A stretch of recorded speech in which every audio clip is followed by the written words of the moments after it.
NFL Week 5, Mayhem, Mahomes, Miss Swift. Fights. Touchdowns.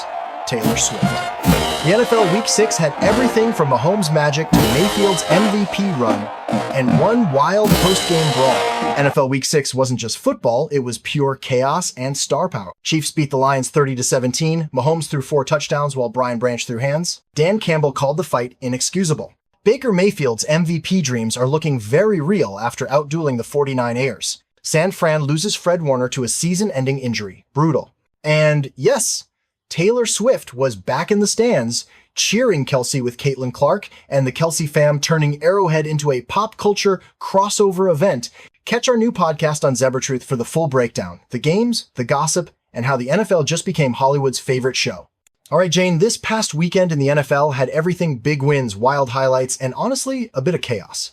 The Kansas City Chiefs took down the Lions 30-17. Mahomes was electric. But then we got that brawl after the game with Brian Branch admitting he lost his cool. People are saying this is more than just a football moment. What was your gut reaction watching all of that go down? Oh, I was glued to my couch popcorn flying everywhere. On one hand, Mahomes looked like a human cheat code. But then the Branch-Smith-Schuster scuffle? Man, that felt like a reality check. It's wild how a great win can get overshadowed by these raw, emotional moments. Makes you wonder if the NFL is reflecting our own society, a mix of brilliance, pressure, and sometimes ugly outbursts. Totally. I mean, it's almost like the field becomes this microcosm for what we're seeing in real life, big achievements, but also people right on the edge.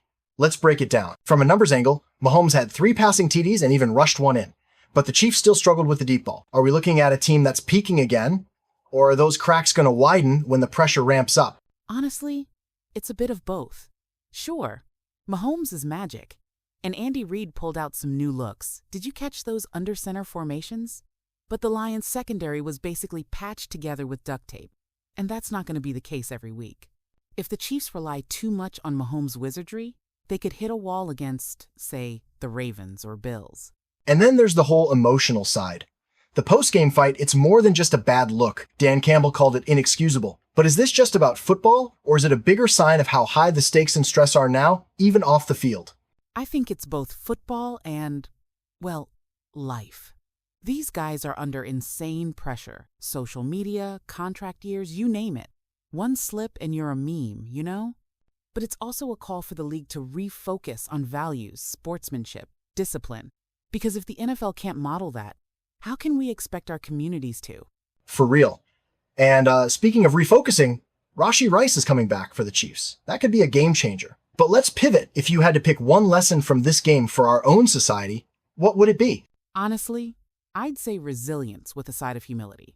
The Chiefs adapted, but the post-game mess reminds us that winning isn't just about the scoreboard. It's about character under pressure. And hey, if the NFL can start those conversations, maybe that's a win for everyone, even outside the stadium. That actually reminds me there was almost as much buzz about Taylor Swift in the stands as Mahomes on the field. Taylor's there, cheering on Travis Kelce, hanging out with his family, and suddenly, every camera forgets the game. Is this a feel-good crossover, or is it a distraction from what's happening on the turf? It's like the Super Bowl of pop culture and football, right? Swift's presence brings this wild energy. But let's be honest, sometimes it feels like the actual plays get buried under all the celebrity cutaways. Still, I get why the NFL loves it. Her fan base is basically a tidal wave. She's good for ratings, and the Chiefs brand is suddenly everywhere. Yeah, the NFL's got to be high-fiving their marketing team. But the real question is, does this help or hurt the sport? Some fans say it's taking focus away from the athlete's hard work, while others think it's humanizing, even unifying. I mean, Swift hugging a young fan was everywhere on TikTok. Does that actually build community or just sell more jerseys? Depends on your perspective. I love seeing that crossover music fans meeting football diehards. It creates this wild, messy community.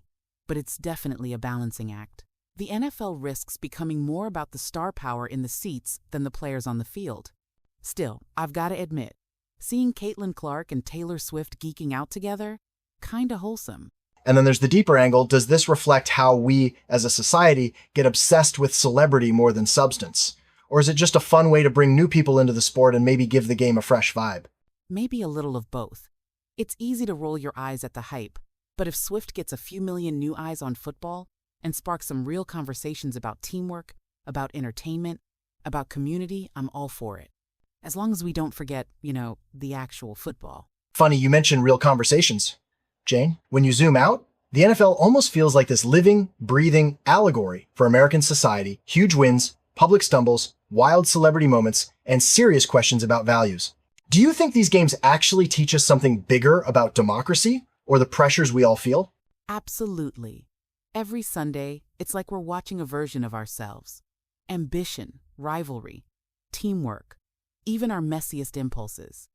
The Chiefs' drama, Taylor's viral moments, it's all about how we handle success and setbacks, how we treat people when the cameras are rolling, or even when they're not.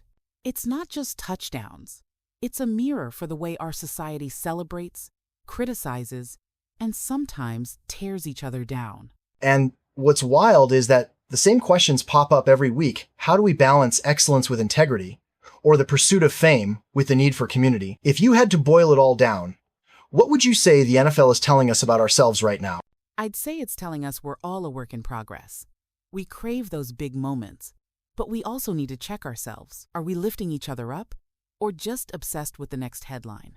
The NFL gives us moments to celebrate and cringe at. And maybe the best thing we can do is use them as starting points for bigger, messier, more honest conversations. So, if we've learned anything today, it's that NFL Sundays aren't just for jaw-dropping catches or sideline gossip. They're a test run for real life. How we handle pressure, spotlight, and the wild messiness of being human, whether you're a diehard fan or just tuned in for the memes, there's something to take away, good, bad, or hilarious. Exactly. And if you find yourself yelling at your screen, or secretly rooting for a celebrity cameo, maybe ask yourself, what does this moment say about me, my community, or what I think matters? The real game is happening off the field, too. So, what's your play going to be? And that's the real touchdown. Folks staying curious, questioning the story, and not settling for the easy narrative. Huge thanks to Jane for sharing her takes, and to all of you for listening. Keep the dialogue going on TikTok, in your group chats, wherever you argue about sports and life. Here's to more drama, more dialogue, and never settling for the easy narrative. Okay, on that positive note, that is a wrap for today then. Well, thanks to everyone for listening to the Daily World Pod by Zebra Truth. If you learned something today, or got a little fired up, share the episode, subscribe, and stay tuned. We'll be back with more from the bleeding edge of AI in sports. Meanwhile, you can also visit our website, www.zebratruth.com, and download our app to stay informed and stay connected.